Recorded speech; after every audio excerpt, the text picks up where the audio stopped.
कृपा के मुखार विद्य जो आशीष वचन मिले वही हमारा कल्याण करते हैं। आइए भगवान नारायण के सस्वरूप हमारे गुरुदेव के मुख से आइए वचन से।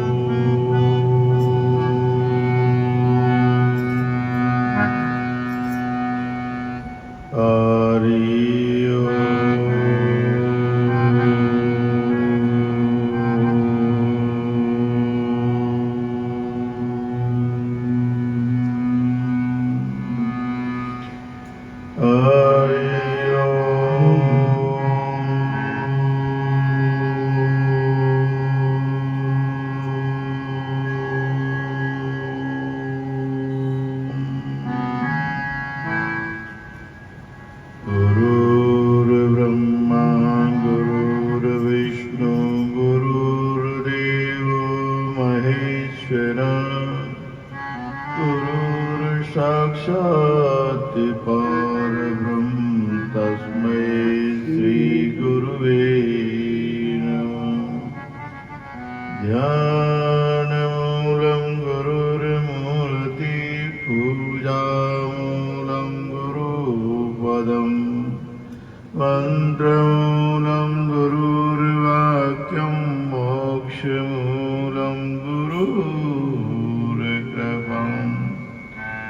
अखण्डं मण्डलाकारं व्याप्तं येन चराचरं तत्पद्मदर्शितं येन तस्मै श्रीगुरुवे नमः। ब्रह्मानन्दं परमसुखदं केवल्यं ज्ञानमूर्तिम् द्वन्द्वातीतं गगनशतघ्नं तत्त्वमस्यादिलक्ष्यम् एकं नित्यं विमलमचलं सर्वधी साक्षिभूतं भावातीतं प्रगुणरहितं सद्गुरुं नमामि।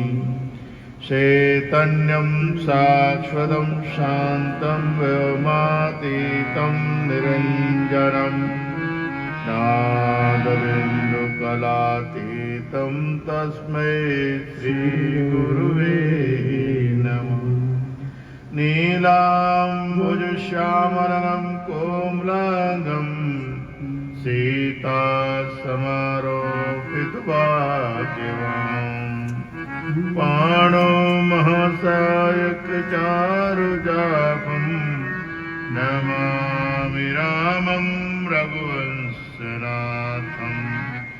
वसुदेवसुतं देवं कंसचाणूरमर्दनं देवकी परमानन्दं कृष्णं वन्दे जगद्गुरुम् कृष्णं वन्दे जगद्गुरुं।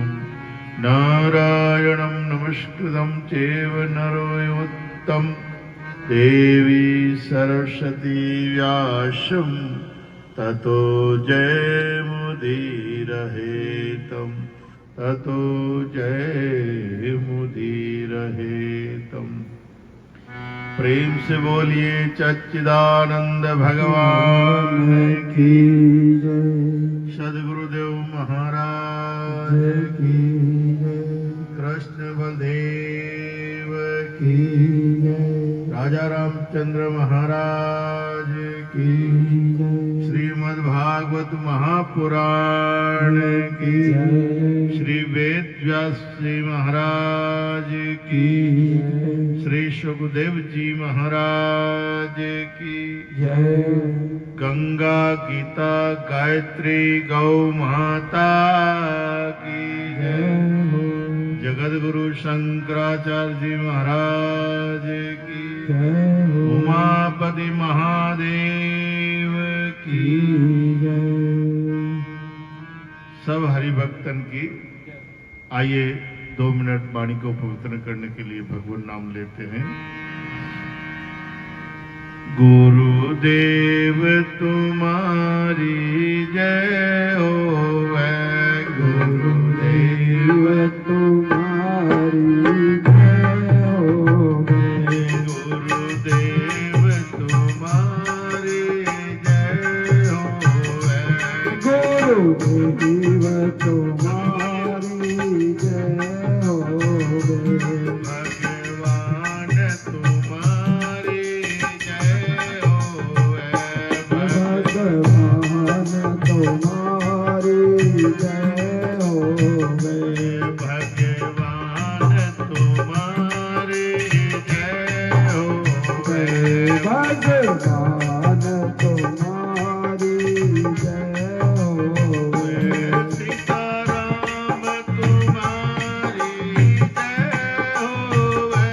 सीताराम तुम्हारी जय होवे, सीताराम तुम्हारी जय होवे, सीताराम तुम्हारी जय होवे, राधे श्याम तुम्हारी जय होवे, राधे श्याम तुम्हारी जय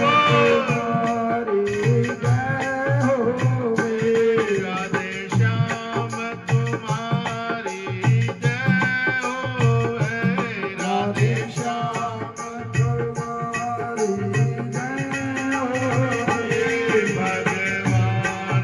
तुम्हारी जय होवे, भगवान तुम्हारी जय होवे, भगवान तुम्हारी जय होवे, गुरुदेव तुम्हारी जय होवे, गुरुदेव तुम्हारी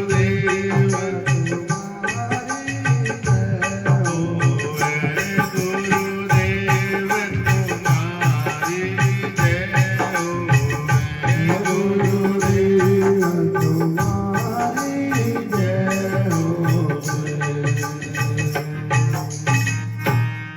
अर्चनीय वंदनीय प्रातः स्मरणीय जगत नियंता की चरण चरण में विराजमान अखिल ब्रह्मांड नायक परब्रह्म परमात्मा सदगुरुदेव एवं जगत जननी गौ माता के चरणारविंदों में शाश्वत दंडवत प्रणाम करते हुए व्यासपीठ पर सुशोभित होने वाले परम श्रद्धेय परम वंदनीय श्रीमान पंडित दामोदर दास जी महाराज वृंदावन वाले एवं उत्तर और जब सिंहासन की बात आई तो भगवान राम कहते हैं कि ये तो भरत जी का है और भरत जी कहते हैं ये राम जी का है। तो एक राम जी ने और भरत जी ने सिंहासन को बॉल बना दिया, इधर से ठोकर मारते राम जी भरत जी जग जाती है और भरत जी ठोकर मारते राम जी तक आती है बॉल की तरह। ये है राम जीवन, रामचरित्र जीवन। परंतु आजकल तो सिंहासन दूर 1 इंच जमीन के लिए भी कोर्ट में चले जाते हैं और कहता मेरा भाई खा गया या मैंने भाई का दबा दिया। तो ये राम का जीवन नहीं है। अगर स्वर्ग जीवन जीना चाहते हो, इस संसार में पूज्य होना चाहते हो और कुछ छोड़ के जाना चाहते हो, तो भगवान राम के चरण चिन्हों पर चले और रामायण का अध्ययन करे, पठन पाठन करे, जिससे कि आपका जीवन राम स्वरूप हो जाएगा और घर स्वर्ग बन जाएगा और क्लेश समाप्त हो जाएंगे आपके घर के। तो शुद्ध जीवन, सात्विक जीवन, स्वर्गीय जीवन, घर को स्वर्ग बनाना है तो भगवान राम के अनुयायी बनो और राम का जीवन जियो, आपका घर स्वर्ग बन जाएगा। और कहें कि नहीं हमको तो इसी जन्म में अपना कल्याण करना है, अपना मोक्ष प्राप्ति करनी है और पुनरपि जननी पुनरपि मरणी जठरे सहनो, बार बार माता के गर्भ में जाना, 9 मास तक उल्टे लटकना और फिर इस संसार में आ जाना और फिर बड़े होना और पापड़ बेलना और फिर मर जाना और फिर किसी माँ के पेट में 9 महीने तक गर्भ में उल्टे लटकना, फिर संसार में आना। यही कर्म चलता रहे इसका समापन करना चाहते हो तो भगवान श्री कृष्ण के अनुयायी बनो। भगवान श्री कृष्ण ने एक ही बात कही कि दूसरे जन्म की आपको आवश्यकता नहीं है, इसी जन्म में तुम उस सत्य परमात्मा को प्राप्त कर सकते हो और 84 लाख योनियों से भटकते भटकते इसी जन्म में मुक्त हो सकते हो। तो भगवान की गीता का अध्ययन करो और भगवान के बताए हुए रास्ते पे चलो। ये भगवान श्री कृष्ण ने इस जीवन में सिखाया है। मोक्ष प्राप्ति इसी जन्म में कि मैं कौन हूं, कहां से आया हूं, मरकर कहां जाना है और अब क्या करना है, ये अगर निश्चय जानना है तो भगवान श्री कृष्ण की गीता का अध्ययन करिए और श्रीमद् भागवत जी को सुनिए। श्रीमद् भागवत जी का 11वां स्कंद जो 11 स्कंद है उसमें भगवान ने किसको समझाया? अर्जुन को। और दूसरा वो था कौन? भगवान के प्रिय विदुर जी।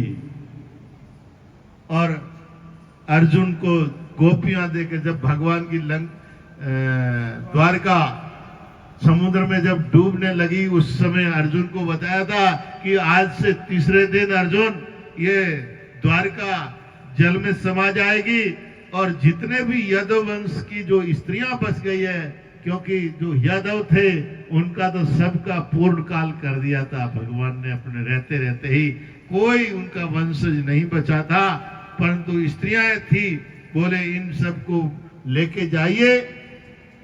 तब अर्जुन उनको लेके गया और रास्ते में जब विश्राम किया तो वहां पर भील आ गए। क्या हुआ? भील आ गए और भीलों ने लूट कर गोपियों को ले गए। तब क्या कहा? समय समय की बात है, समय बड़ी बलवान, काबा लूटी गोपियां, वही अर्जुन वही बाण। वहां पर अर्जुन का बाण काम नहीं किया। क्यों नहीं किया? क्या था? कहते हैं भगवान थे जब तक अर्जुन को बल था, घमंड था, धनुष का भी, परंतु जब भगवान परलोक गमन कर लिया, धाम पधार गए, उस समय गोपियों का भी बल टूट गया। भगवान के होते समय गोपियों के सामने कोई देख नहीं सकता था, परंतु आज गोपियों ने देखा कि महाराज अर्जुन तो हमको अपने घर में रखने से गया और अब हमारा जीवन कैसे निर्वाह होगा, कौन रखेगा? तो गोपियों ने विचार किया कि अब तो जहां भी जगह मिल जाए वहीं अपना जीवन व्यतीत किया जाए। तो गोपियां स्वयं उन काबों के साथ जा रही है। अब अर्जुन रक्षा करे तो किसकी करे? अर्जुन रक्षा करे तो किसकी करे? रक्षा उसी की जाती है जो रक्षा की याचना करता है, रक्षा की कोई डिमांड करता है कि मेरे को बचाओ, और वो मैं स्वयं कहीं चला जाऊं तो मेरे को कौन बचा सकता है? वहां बाण भी क्या कर सकता है? तो वहां पर अर्जुन का बाण चलाने की कोई जगह नहीं थी, क्योंकि गोपियां स्वयं ही उनके साथ जा रही थी। तो वहां पर भगवान का विचार करके अर्जुन को बड़ा शर्मिंदगी महसूस हुई कि देखिए देखिए, जिस समय भगवान थे इस धरती पर तब तक गोपियों के कोई सामने नहीं देख सकता था, उनकी ओर दृष्टि नहीं कर सकता था, और आज तो दृष्टि चोर के गोपियों को ही लेके जा रहा है, परंतु मैं भी कोई रक्षा नहीं कर सकता। सज्जनों, तो ये भगवान की इस धरती पर थे तब तक उनकी कृपा रही और भगवान इस धरती से चले गए। उस समय भगवान उद्धव को ये बोल के गए थे, उद्धव साक्षात मेरा अगर स्वरूप देखना चाहते हो तो श्रीमद् भागवत जो कथा है वो साक्षात मेरा स्वरूप है। मुझे भागवत स्वरूप ही जानना, और जहां भागवत जी विराजमान होंगे वहां मैं साक्षात विराजमान रहूंगा, वहां हर मनोकामना उसकी पूर्ण होगी। ऐसा भगवान श्री का वाग्मय स्वरूप ये श्रीमद् भागवत कथा है, और वही आज हम श्रवण करने जा रहे हैं। और श्रीमद् भागवत में आज बाल लीलाओं का वर्णन और गोवर्धन पूजा का बड़े धूमधाम और प्रेम से करेंगे। और हमने ये बताया था ये भागवत जी के गोवर्धन जी की पूजा में आप गौ माता के लिए सामग्री लाएं, वस्त्र या ऐसा अनेक तरह के भोग लाने की जरूरत नहीं। गौ माता भोग में खड़, शौकर और दाले का कट्टा खाती है विशेष रूप से। तो दाले का कट्टा जो गट्टे आते हैं आजकल, वो 1100 रुपये का एक कट्टा होता है, यानी 22-23 रुपये किलो पड़ता है। वैसे मार्केट में 25 रुपये किलो बिकता है, परंतु बंद कट्टा अगर लेते हैं तो 22 रुपये किलो में पड़ता है। तो गाय उससे प्रसन्न होती है, खल खाने से प्रसन्न होती है और कपासिया खाने से खुश होती है। तो ऐसी चीजें आप गौ माता के लिए ला सकते हो। बाल्टी, टप, तगारी, ऐसी चीजें गौ माता के लिए सेवा में आप दे सकते हो। और हम सभी गौ माता के पूजा के लिए ये गौ सेवार्थ श्रीमद् भागवत कथा कर रहे हैं और इसमें हम और आप सभी लोग बड़े प्रेम और भाव से सुने। और अभी हम व्यासपीठ से निवेदन करते हैं कि श्रीमद् भागवत भगवान का वाग्मय स्वरूप का आस्वादन अभी आप पंडित दामोदर दास जी अपने मुखारविंद से अमृत वर्षा करें, जिससे कि हम सब गोता लगाएं। और विलंब न करते हुए व्यासपीठ से निवेदन करते हैं कि सुनाइए। हरिओम तत्सत, हरिओम तत्सत।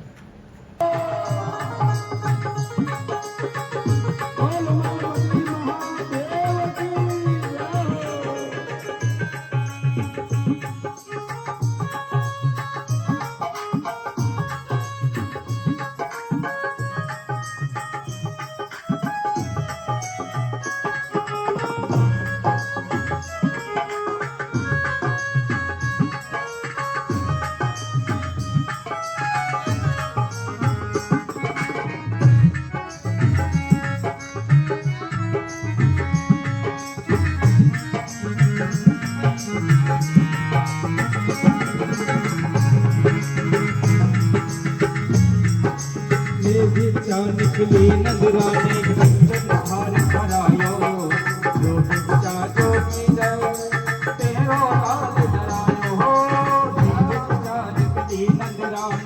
बिचा निकली नजराने कंचन हार करायो, जो बिचा जो गिराओ जंगल में मेरो लाल डरायो। नगर में जोगी आयो, सोदा के घर आयो, या जगाया सबसे बड़ा रे तेरा नाम भोलेनाथ, भोलेनाथ, भोलेनाथ, भोलेनाथ, भोलेनाथ, भोलेनाथ। जोगिरे जोगी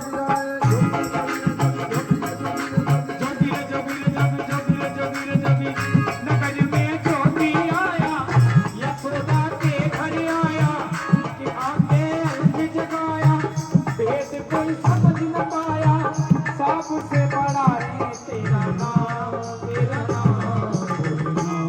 भोलेनाथ, भोलेनाथ, भोलेनाथ। जोगी नंद भवन में यशुमति तोय बुलावे रे। चल जोगी नंद भवन में यशोमति तोय बुलावे। जब जब मेरो लाला रोवे, जब जब मेरो लाला रोवे, ब्रज में बासों की देरे, ब्रज में बासों की देरे। जब जब मेरो लाला रोवे, जब जब मेरो ब्रज में बासों की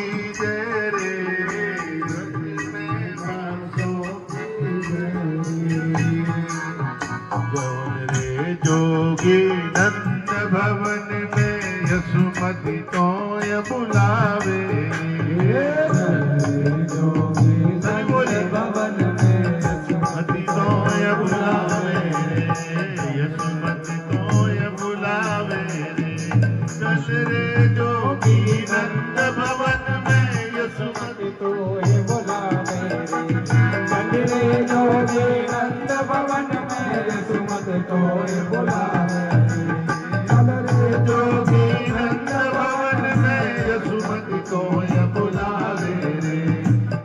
यसुमति तो ये बुलावे रे, यसुमति तो ये बुलावे रे, चल रे जोगी नंद भवन में, यसुमति तो ये बुलावे रे, यसुमति तो ये बुलावे रे, यसुमति तो है बुलावे।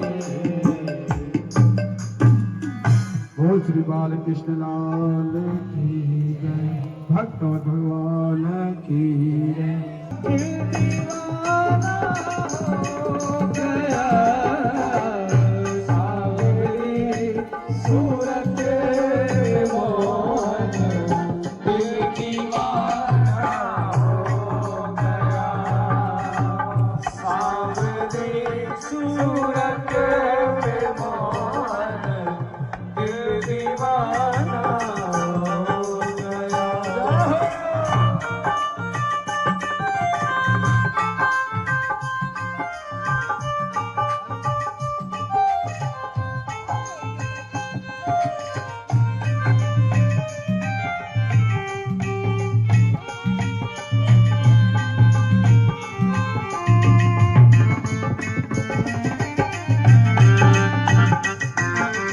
यह एक तो तेरे लैल तिरछे, दूसरा काजल लगा।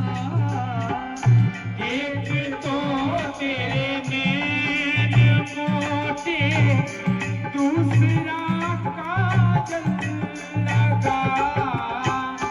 एक तो तेरे नैन मोटे, दूसरा काजल लगा। तीसरा नजरे मिलाना, ओ तीसरी तिरछी नजर पे ये दीवाना हो गया।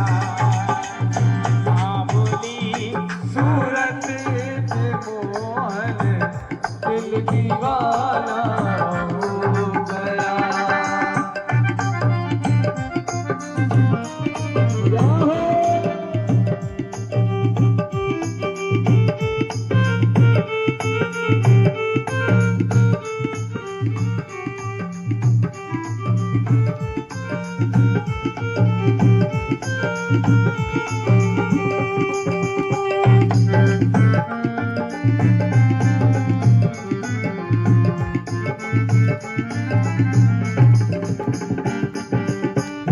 एक तो तेरे हाथ कोमल, दूसरा मेहंदी लगी।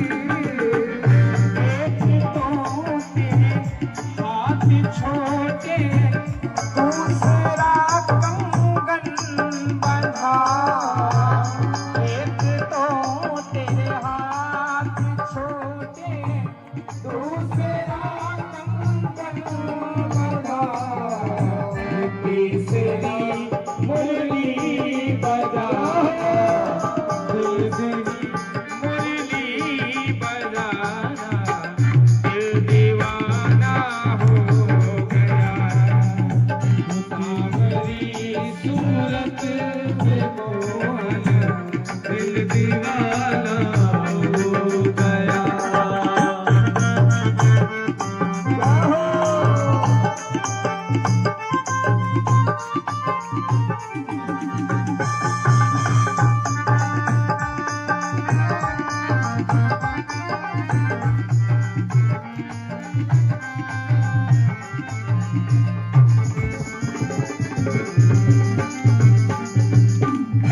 एक तो तेरे होठ पतले, दूसरी लाली लगी। यार है तेरे मन का मौन, तू दिलदार है। तू मेरा यार है, मेरा दिलदार है। तू मेरा यार है, तू दिलदार है। तू मेरा यार है, मेरा दिलदार है। ओए ओए ओए ओए, काली कमली वाला मेरा यार है, यार है। तेरे मन का मौन, तू दिलदार है। काली कमली वाला मेरा यार है, यार है। तेरे मन का मौन, तू दिलदार है।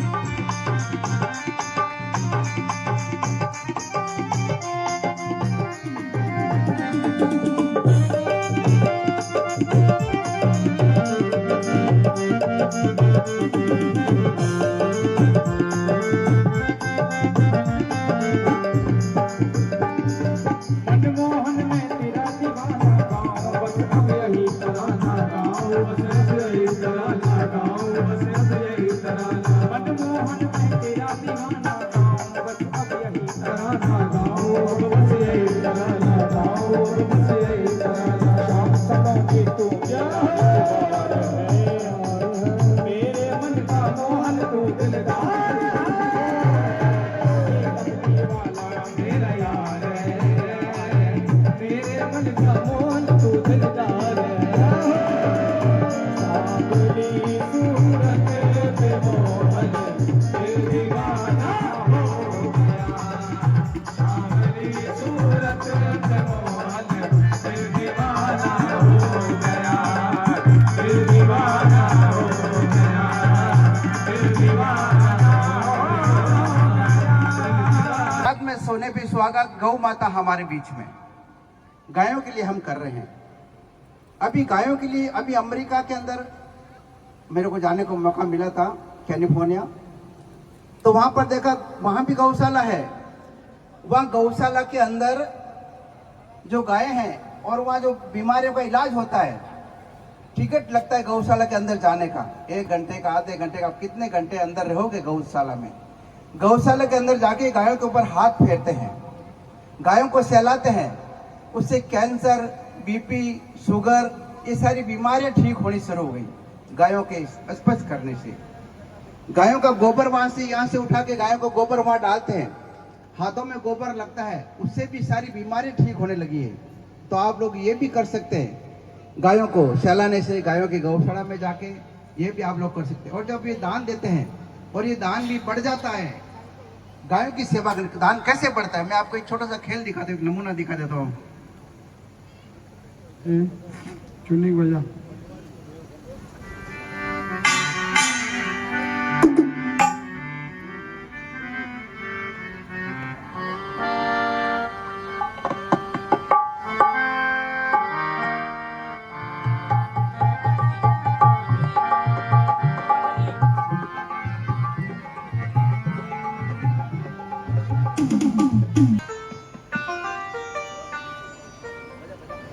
थोड़ा बजा तो।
हेलो, देखिए, गायों को बचाने के लिए प्लास्टिक को खत्म करना पड़ेगा, पॉलीथीन को खत्म करना पड़ेगा। हम लोग कचरा घर में इकट्ठा करते हैं और एक प्लास्टिक के थैले में बांध के कूड़ेदान में कचरे की तरफ फेंक देते हैं। वहाँ जब गायें आती है उसको चुगने के लिए, उसके साथ गायें प्लास्टिक को भी खा जाती है, फिर पेट में प्लास्टिक हजम नहीं होता है। तो ऐसी ऐसी गायें भी हैं जहाँ पेट में आफर आ जाता है, उनके लिए भी गुरुदेव के आश्रम में, वहाँ गौशाला में डॉक्टर बैठे हैं। गायों का ऑपरेशन होता है, प्लास्टिक की थैलियाँ बाहर निकालते हैं। ऐसे ऐसे इलाज वहाँ हर रोज चलते हैं। डॉक्टर 24 घंटे उपलब्ध रहते हैं गौशाला में। कभी जाने का मौका मिले, आप जरूर जाके देखना। देखिए, खेल के माध्यम से दिखा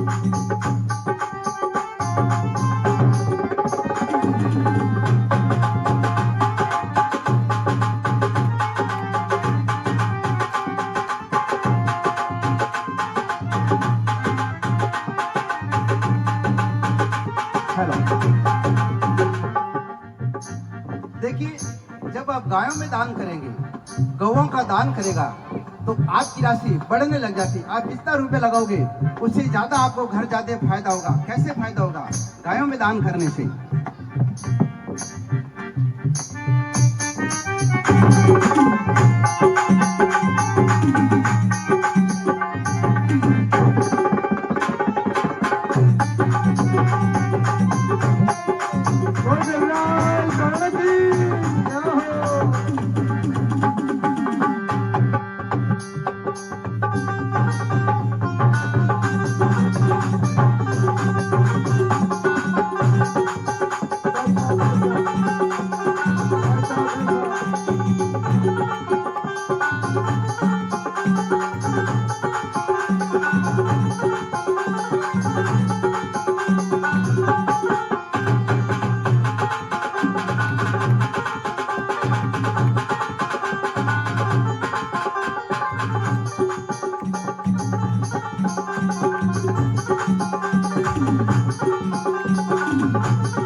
वृंदावन बिहारी लाल की।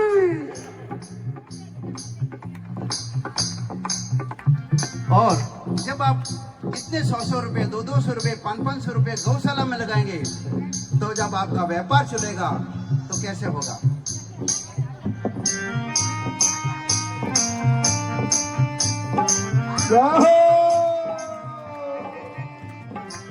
जोरदार तालियां गौशाला में लाइयो।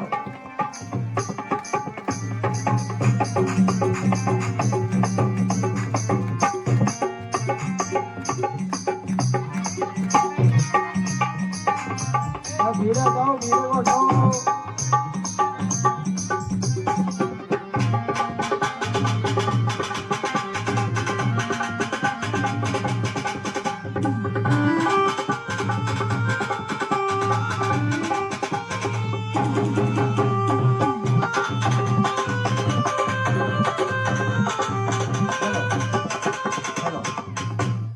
और जब आपके घर में इतने रुपए आने लगे गौदान करने से, गौशाला की मदद करने से, इतने रुपए जब आपके पास आएंगे, तो उसके अंदर हर रोज कुछ ना कुछ निकाल के गौशाला के अंदर आप लोग जाके जमा कर सकते हैं।